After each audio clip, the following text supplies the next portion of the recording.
Welcome back, everybody, to another deep dive. Today we'll be looking into the Radium Girls, a book that takes us back to the early 20th century. It's when radium, this mysterious new element, burst onto the scene, and it seemed to promise all these miracles.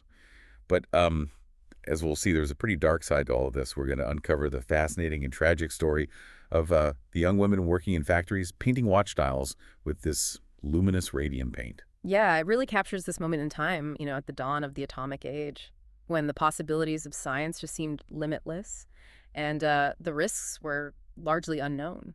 The book really sets the scene well, and it was this time of just incredible fascination with radium. People saw it as a cure-all. I mean, it was used in everything, from cancer treatments to cosmetics, you name it. You can even find radium water at spas. And it's that allure, that belief in radium's power that drew all these young women to the factories, the shining girls, as they were called. They got to work with this seemingly magical substance, and they also earned much higher wages than other factory workers. It's easy to see why that would be so enticing, right? Especially for young women during that time. And the book even talks about this almost festive atmosphere in the factories, with the girls enjoying camaraderie, sharing lunches, and feeling like they were contributing to the war effort by painting these dials for soldiers' watches. Yeah, and the sense of fun and innocence is so striking. The book mentions girls playfully scratching their names and addresses on the dials, hoping to hear back from a soldier on the front lines. It just adds this layer of bittersweetness to the story, Yeah. knowing what we know now about the danger hiding in that luminous paint. And that's where the story takes a really dark turn. The book details this technique called lip pointing. The girls were actually instructed to sharpen their paintbrushes with their lips to get a finer point to make sure the numbers on the dials glowed brightly. Wow, it's just incredible to think about now, right? They were ingesting radium with every brush stroke.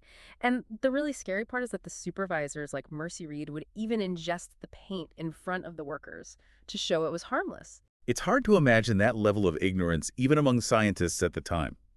The book mentions how some of the pioneers in radium research, like von Sakaki, would handle it carelessly, Yeah. almost as if it was just harmless glitter. It's a reminder of how the pursuit of progress without understanding and safeguards can lead to awful consequences. And the consequences were awful. The book details the gradual emergence of health problems among the dial painters. What started as minor issues like sores and aching joints quickly became much more serious conditions. Yeah, we're talking things like necrosis of the jaw, this horrific condition where the jawbone just deteriorates. And it's especially tragic because many of the women were misdiagnosed at first. Doctors just weren't familiar with the effects of radium poisoning.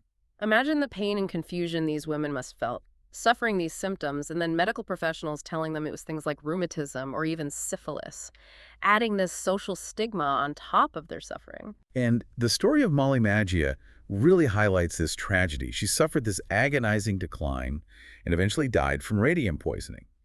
And her case became one of the first to raise serious concerns about the safety of radium paint.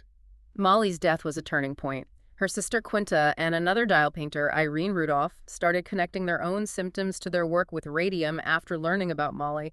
It was like this crack in the facade that eventually revealed the truth that the radium companies tried so hard to hide. And that's when the fight for justice begins. This battle that pitted these young women against these powerful corporations and ultimately changed worker safety forever. And it's crazy to think even within the radium companies, there were people who knew how dangerous it was. The book talks about George Willis, one of the co-founders of U.S. Radium Corporation. A co-founder. Yeah, and he himself got radium poisoning and even published a paper about the risks of being around it too long. But nobody really listened to his warnings. It's just mind-blowing. They knew, but they still put profits ahead of their workers. Yeah, it's a pretty clear example of corporate greed and how far these companies would go to make money.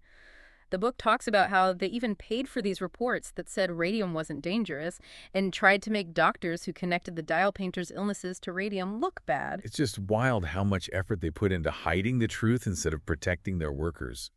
But luckily, some people outside the company stepped in to help.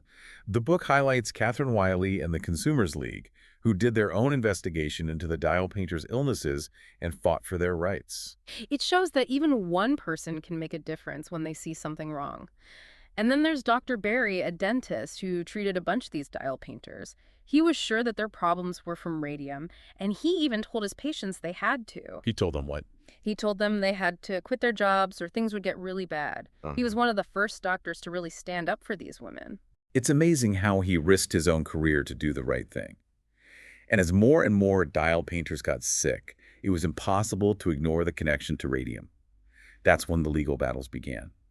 The book focuses on the New Jersey lawsuit led by Raymond Barry, this young lawyer who fought for 5 of the dial painters. It was like David versus Goliath. These sick young women up against this huge company, and at first they hit a big roadblock with the statute of limitations. It seemed like the company might get away with it because of a legal technicality. Right.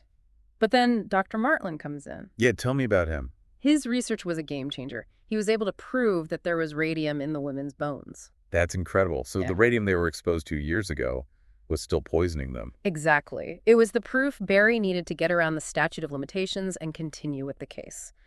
The courtroom scenes in the book are intense. You've got expert testimonies, the company denying everything, and the dial painters themselves sharing their stories.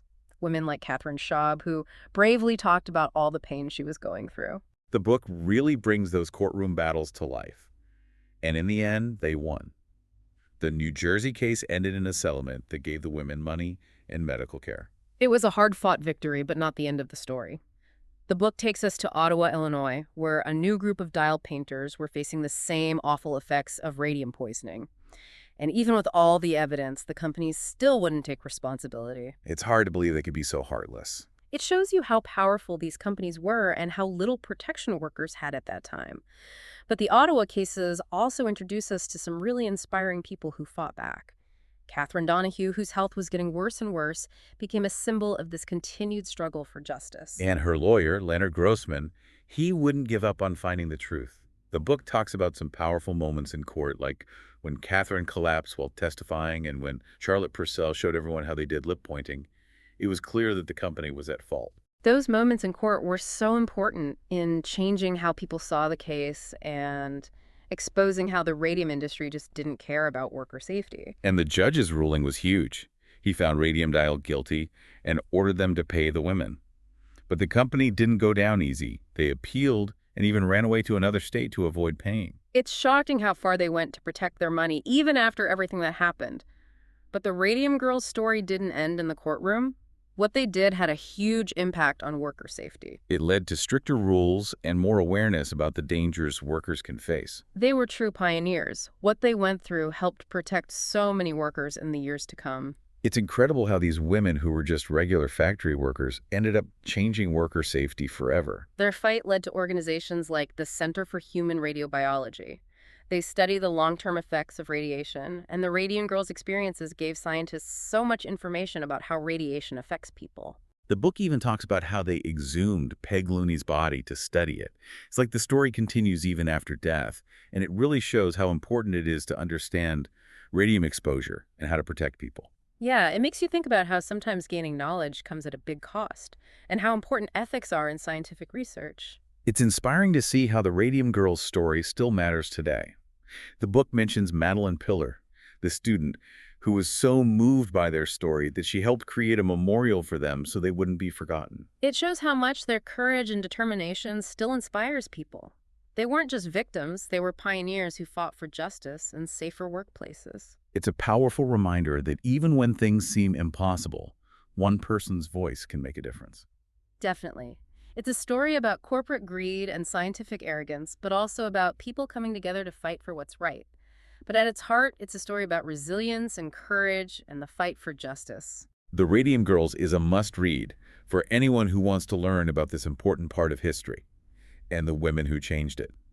It's a story you won't forget. It really makes you think about the world we live in, workers' rights, and speaking out against injustice. We highly recommend checking out this book. We've got an affiliate link in the description if you want to learn more. You won't regret it. It's a journey through history, science, and the human spirit. Thanks for joining us for this deep dive. We'll see you next time.